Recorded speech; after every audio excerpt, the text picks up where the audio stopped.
What's up, everybody? What's up? We are back. Welcome back to Crash Against the Spread. We talk about sports from a betting perspective. It is Tuesday, July 15th, and we have two more WNBA games to talk about today. First up, we got the Fever and the Connecticut Sun.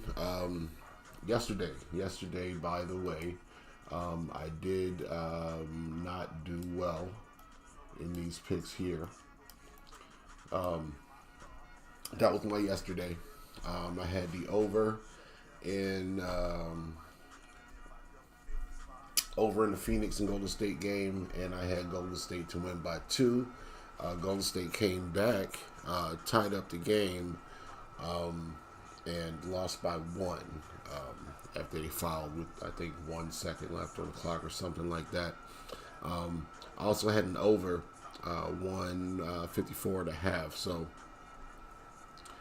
glad I got that. That was live, so that wasn't on here, but glad I got that because that saved my night. So missed Chicago plus the 11.5 and the under. Didn't have much on that, but the second game is where I lost and made all my money back. So that was my yesterday. Of course, looking to bounce back today, but I came out profitable even with those 4 X's on the screen there. So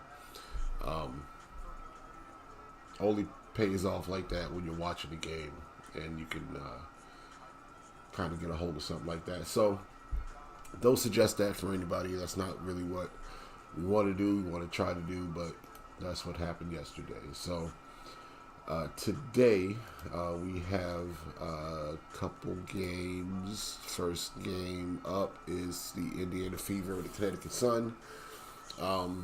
Indiana third in the East, 11-10. Connecticut last, I think, in the WNBA, 3-18. Both these teams, though, 12-10, 10-11. Against the spread, so kind of, middle of the road against the spread. And in that case, with that breadth, I'm on the 16.5, the plus 16.5 with the Sun. Looks nasty, stupid. They're not good, but they're scrappy. And if we look at how many games they've actually covered in these last 10, it's 6-4. And Indiana is right there with them in 6-4. So 16 points is a lot. I don't want to force the Fever to win by 17 points or more. They can, but they'll be just as happy winning the game by 12 or 13 points. The Sun got some motivation. They only have 3 wins this year, and they're fighting to stay. These girls are fighting to stay on the roster after the All-Star break. So they've been playing some higher scoring games while they've been competing, so I would lean to an over also. I think that's where I want to be, but if I had to take a side, it would be for Connecticut.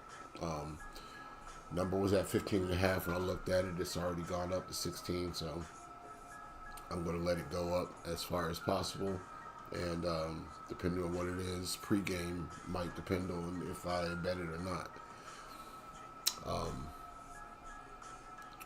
So yeah, over 165, 166, whatever you can get. And I would lean the Sun with that big number, but that's just because they've always played the big numbers all season long, and they're 10-11, and the Fever aren't that much better than them.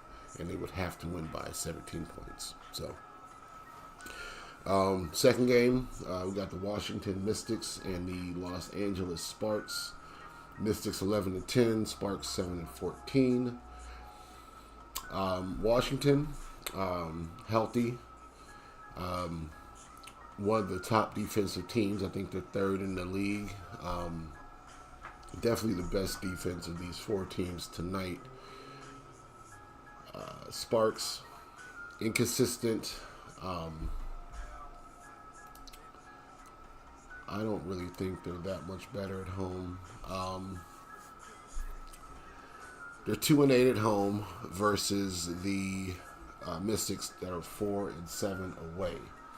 So something's got to give here. This is the first time these two teams have played. Washington is 5-5 in their last 10 games against the spread. Sparks are 2-7-1 against the spread in their last 10 games. So looks like they started out covering more games than they have been recently. So the Mystics are in better form. And I think that's where I would lean.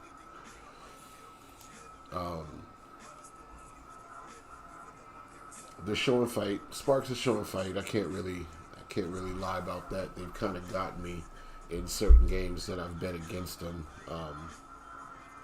But they're playing this Mystics team where the biggest worry for me is that cross country trip. So last time Washington played,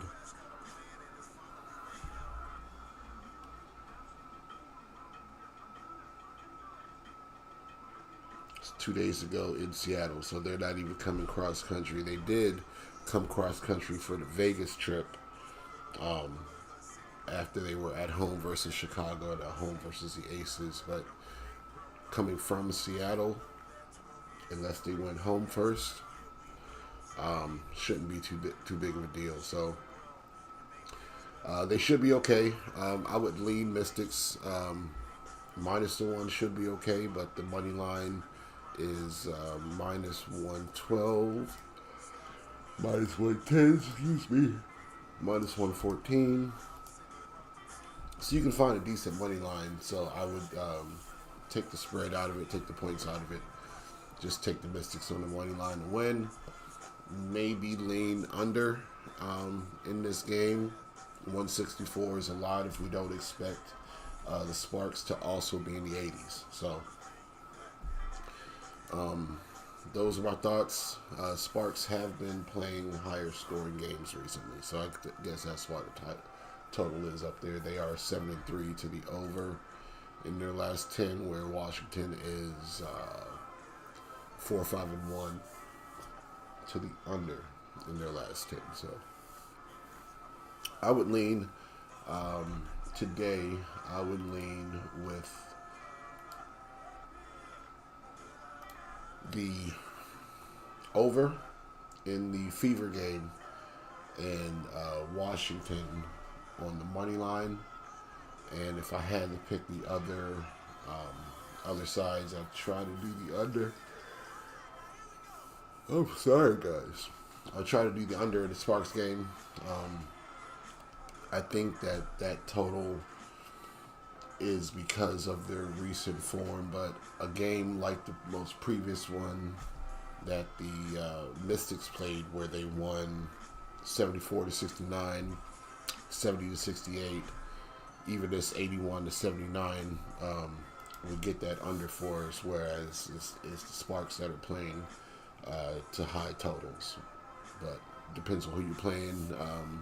Washington is the best defense, like I said, playing tonight. So under is the way I'm looking for that, but I like Washington money line or Washington spread better than that. So those are my picks. If I only had to pick two, it would be Washington on the money line or the spread, and the over in the Fever and the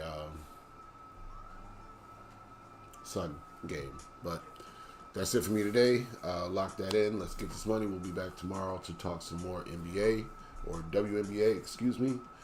And I'll see you guys then.